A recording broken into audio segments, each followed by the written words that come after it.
We can do it. Yes, we can. We can change things throughout the land. But we all must lend a hand. We can do it. Oh, yes, we can. Oh, your neighbor over there.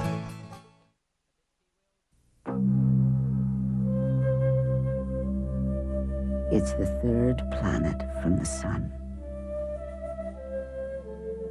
A tiny blue sphere spinning for a moment in time. A remarkable place that was kind enough to yield just the right elements to sustain a phenomenon called life. Where each creature is as unique as this world we call home. And a day begins in much the same way for all. Maybe that's when it crosses your mind. In the warmth from a ray of sun, or the kindness of a stranger, it occurs to you how one life touches so many others. And you begin to see how all things are connected, like the blood that unites one family. And you come to realize that mankind did not weave the web of life. We're merely a strand in it. And whatever we do to the web, we do to ourselves on the third planet from the sun.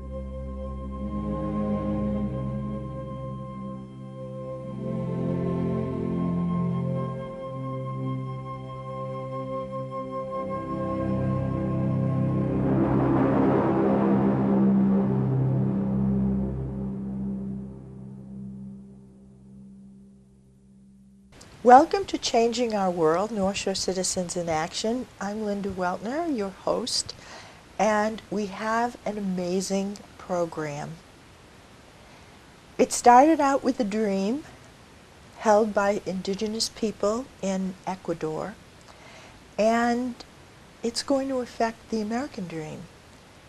So we're going to be talking about changing the world through changing the way our mind works. We have with us Carol Dearborn, who is an artist, and Bill Grover, who is an architect, and they are part of a group called the Pachamama Alliance. And Pachamama is Mother Earth, the kind of reigning goddess of the indigenous religions of Latin America. She feeds us, she nurtures us, she is the source of our life and our survival. And the reason that they are here today is because they give symposiums, one of which was held in Marblehead in September, a program called Awakening the Dreamer, Awakening the Dreamer. And they want to change the world by waking you up. So let's talk a little bit about the dream that started all this. Bill, do you want to tell us about that? Yes, there's a indigenous culture in Ecuador, in the rainforest of Ecuador, called the Ashwar Nation, and they're a dream culture, and they plan their days, weeks, years by the dreams that they have. And they were starting to have dreams in the 90s about impending doom for their rainforest home. And they realized that the oil companies were moving into adjacent areas and were causing a lot of damage there. And they recognized that they didn't have a voice in the Ecuadorian government. So they put out a call, mythologically we say a dream, to the Western world to assist them in having representation in the Ecuadorian government.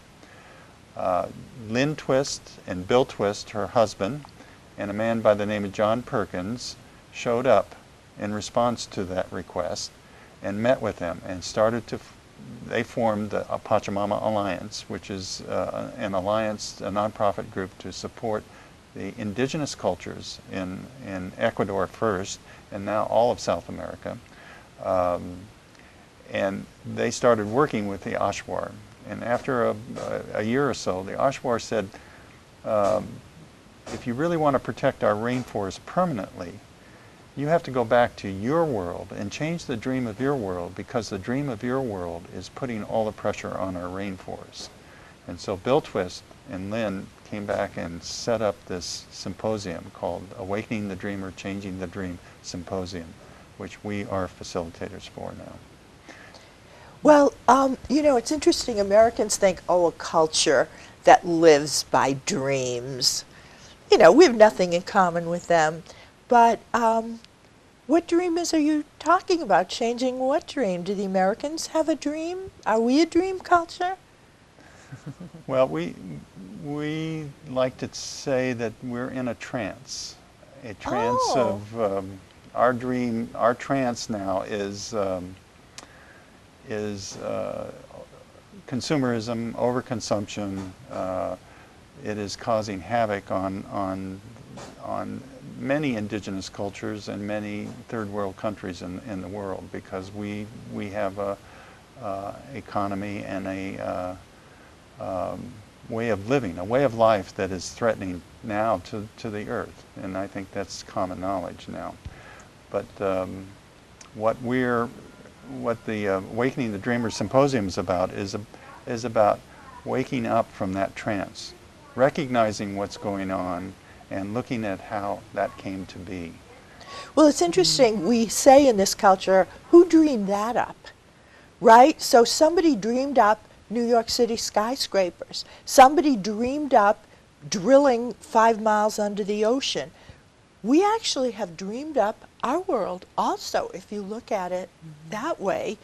And our world is in a collision course with those people who know that we are part of the planet, correct? Yes. The thrust of the Awakening the Dreamer Symposium is about our separation from the earth, our disconnect from the earth. We look at unintended consequences of our choices and how they impact the earth and how they impact the natural resources that we use. The impact is not really understood when we make a choice. And it comes from unexamined assumptions that we have assumptions that create our world that haven't been examined. And we ask in the symposium that we start to examine those, to look at what the real consequences of our choices are. Right. Carol, you're a facilitator, correct? What is it, I understand there are 4 aspects of our life that you want people to look at in these 4-hour symposiums. And give me the first one. Well, we begin with an assessment of where Earth is now, where human beings are, animals, fish, everything that exists. We give a sort of a doctor's report on planet Earth. Okay, and there are 3 areas, right? So where are we in spiritual fulfillment? In spiritual fulfillment, we are at a crisis point. For example, in our culture, what we call the modern world, we are less happy than we've perhaps ever been. I know that. Yeah, people are depressed. They're, alcoholism rates are very high. We can go on, and we have suicide rates. Suicide rates. We have many statistics that the symposium presents in each of these 3 areas. The second area is social justice, right? And we examine social justice issues in the U.S. and abroad. Largely, I would say these days, the effects of climate change on people all over the world, particularly people who are less affluent than we are. And we have all these people, immigrants in refugee camps. That's right. Who have been driven by circumstances of war. Right. That's right. Yeah.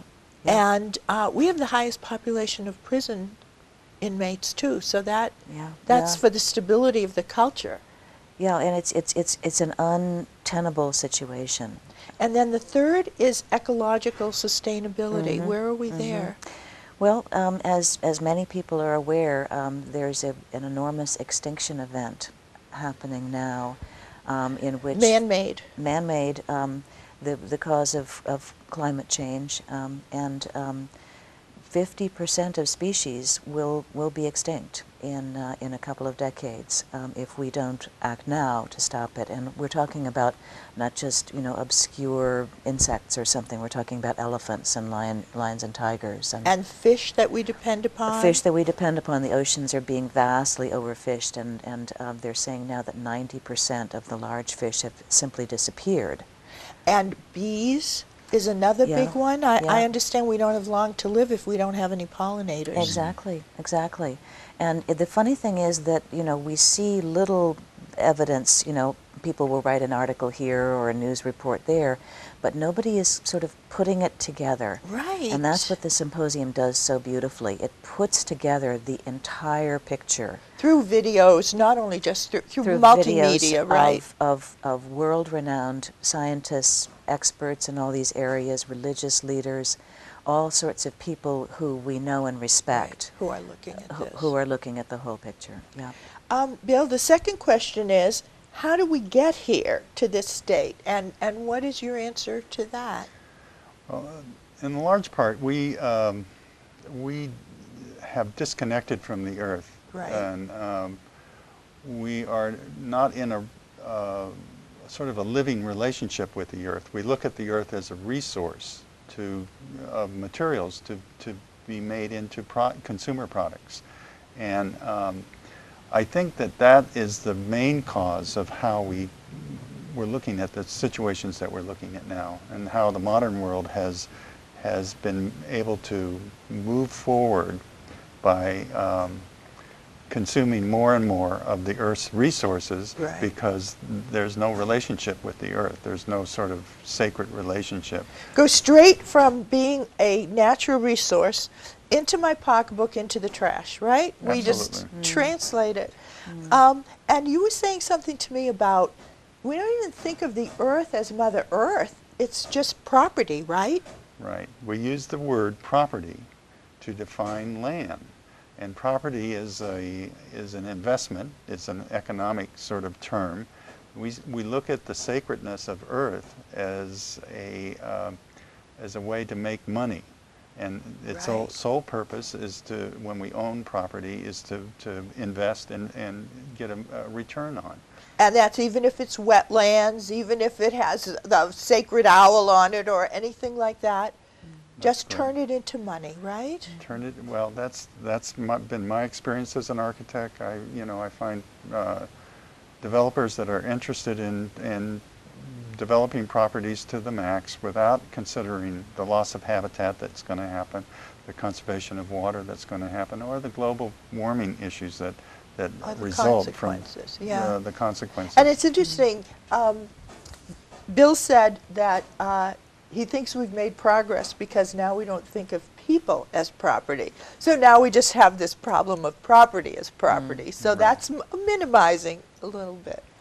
The next issue you deal with is what's possible for the future. Can anything be done? We believe that there is hope.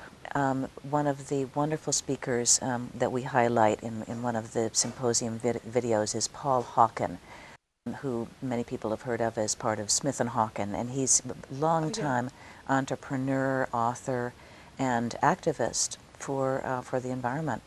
And at one of the past Bioneers conferences, he presented a wonderful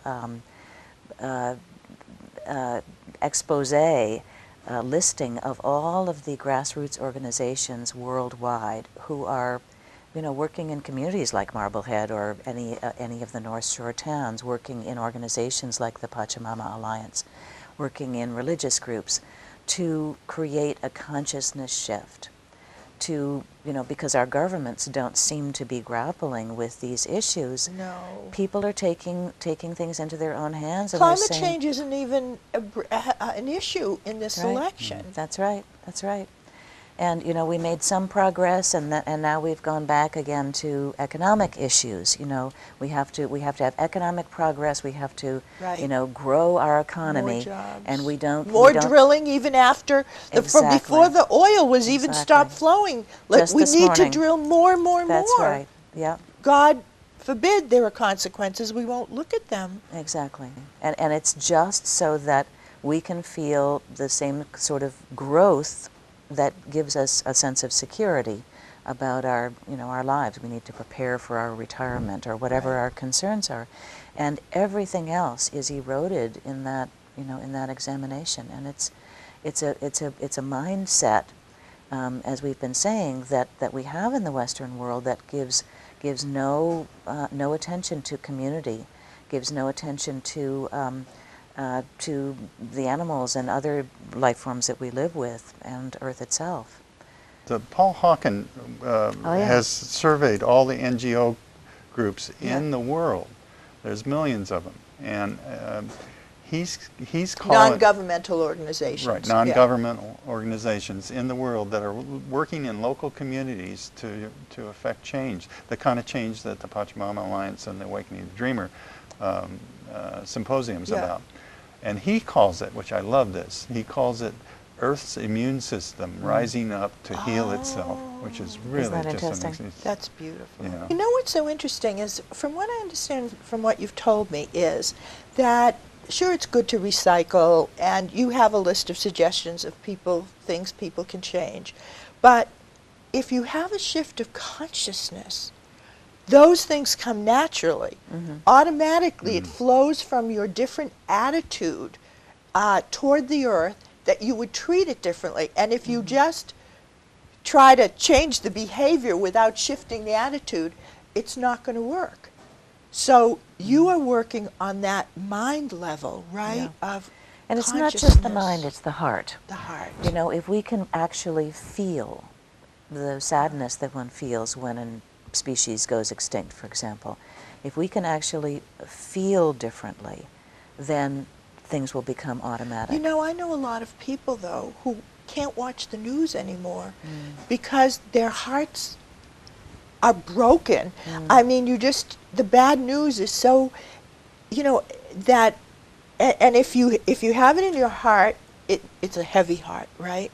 And if you have it in your mind, you go through life like this, right? Trying to live your life. How do you open your heart to this? This is one of the great gifts of the symposium, that we do present an honest picture of where we are, but we also encourage people to awaken within themselves to what their personal gift might be.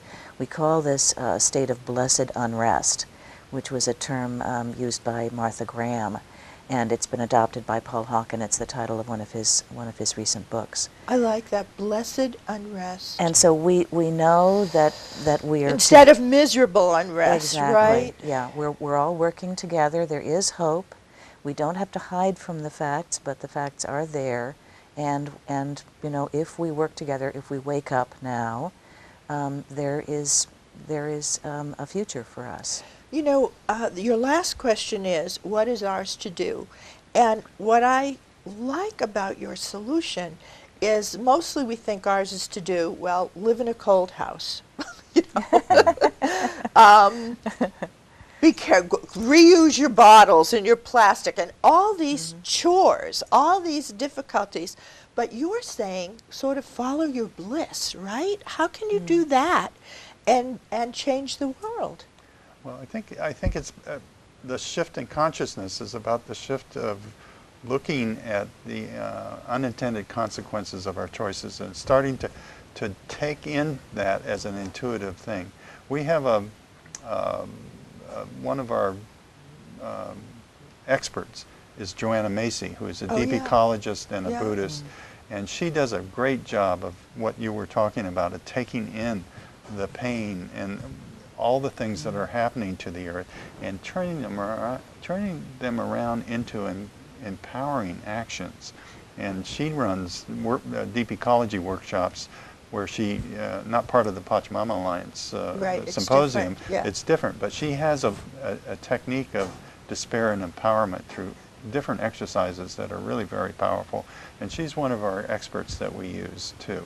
So we'll open up the idea that there is something more that we need to look at from inside here in our heart, and the more deeper workshops are available through people like Joanna Macy and John Seed, who are deep ecologists running these kinds of workshops. But the symposium is the introduction, the wake up to looking at, that there is an issue here that we need to address, and it is very powerful and painful to look at sometimes. And you take that pain, right, and you, again, you're not only transforming your consciousness about our relationship to the environment, but transform that pain into something positive. So Carol, tell us, as an artist, how you are dedicating yourself to Pachamama. Well, I was deeply moved by the symposium, and I had always had a sort of a spiritual connection with nature. And so putting that and other things into the mix for myself, I traveled to sacred places. This painting is of a sacred mountain in Peru. The shamans and indigenous peoples there believe that ascended masters live in these apus, they're called. Right.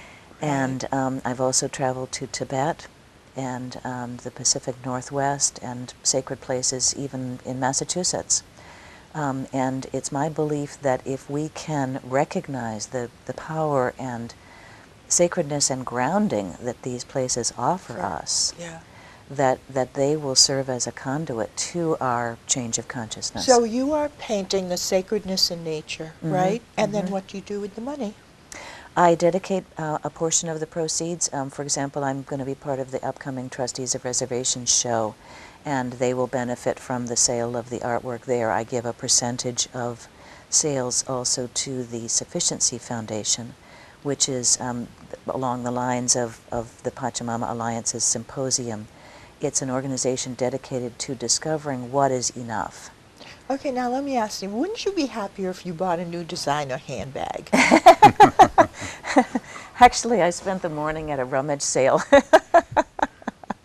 I actually, I haven't got it with me, I actually got a beautiful designer handbag for $5 at a yard sale. It feels great to do that, doesn't it? It's beautiful. I'm so happy with it. I can't tell you. Twice as happy as if I had paid whatever it cost. Exactly. And that's, why should we ever buy anything new when we have all this excess?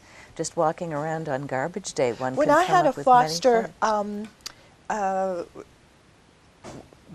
don't know, a friend that I was helping, we got her all her furniture for her baby from going around during collection or yard sales, and painted it white, and it was gorgeous. Yeah. Yeah, it's really scary how much we, quote, throw away. And we've got a wonderful... And then you see it in the yard sale. You think, why did they buy all these things? Right. Yeah. But now I'm going to get it for a quarter. Bill, what have you done with your passion? Well, my blessed unrest started with the birth of my daughter in 1988, and when I was holding her right after she was born, I had this sort of awareness that I wasn't doing enough for her future. I was in a fashion industry as an architect. We were more concerned about getting published on the, and being celebrated by our peers, but we weren't really aware of what it was we were doing for her, and that was the beginning. And I went on to, a quest, and interestingly enough, one of your columns led me to a man by the... Thank you so much.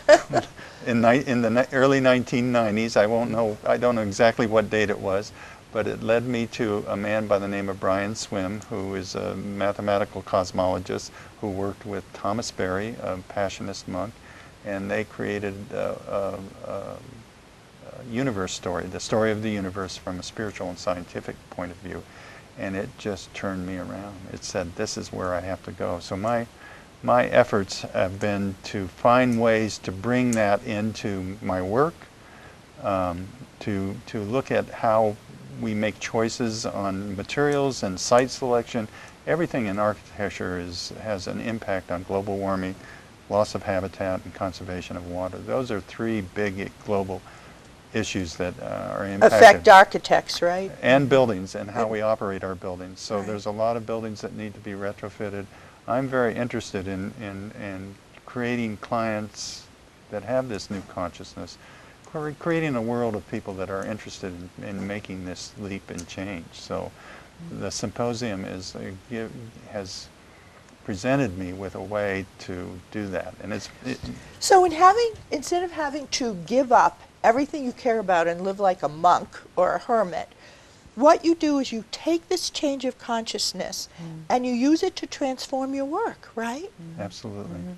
So instead of painting still lifes, you move on to things that speak to this new consciousness. And I understand you're involved in co-housing too, Yes. which is a way to save resources and use the land less intensively and give it more freedom. Yeah. Right. And it's clear to me that we're not going to do this alone. We cannot, our modern world sort of paradigm is to be independent and isolated, and that we can accomplish things on our own.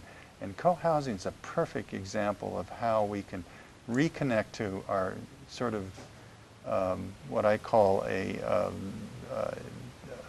family group, extended family type of community. Co-housing provides that opportunity, and I think it's a very amazing form of housing that's only been in the United States in the last 30 years. So it's Now we have 4 neighbors who share one snowblower. very good. And also, we now have our neighborhood, which has a neighborhood association, on an email. And people email, do you have a saw, electric saw, do you have whatever? Yeah. And it was originally used just to send messages of things happening, but now I need a ride into Boston. So instead of taking your own car, if a neighbor is going in. Perfect. So, and this is a transformation of Yeah. consciousness too. Right. And it's, when I walked on my first co-housing community, every cell in my body had a remembrance. And I know that we have evolved out of indigenous cultures and communities that are very similar to co-housing. You mean, what you mean by your cell had remembrance, it was like a coming home, it felt familiar? Absolutely. I couldn't explain it, but it was just like, oh my God, this feels so familiar.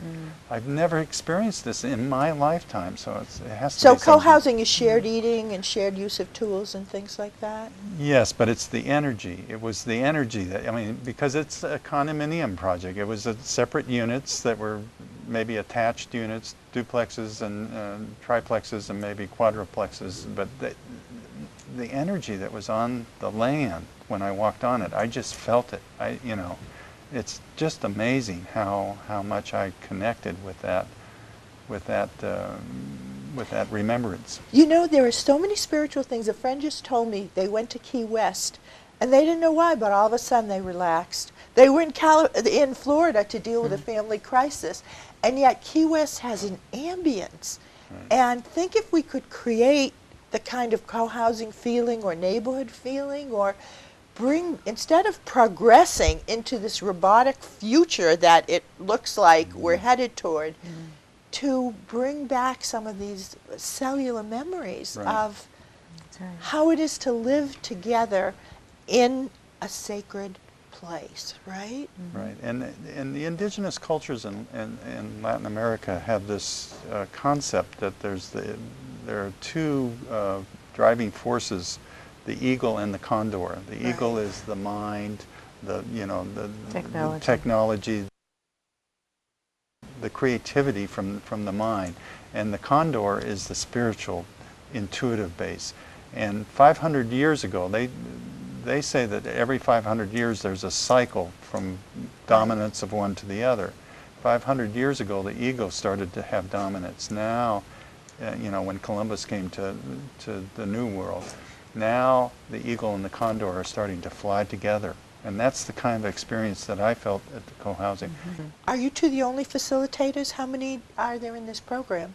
Almost 3,000 worldwide. So if you would like to change your consciousness, 4 hours, and you will be hopefully a transformed individual, especially if after watching this program you're already partway there. Thanks for joining us. 'Cause an idea, whose time has come, cannot be stopped by anyone. Plant your seeds in fertile ground There ain't nothing gonna keep it down. Oh, we can do it.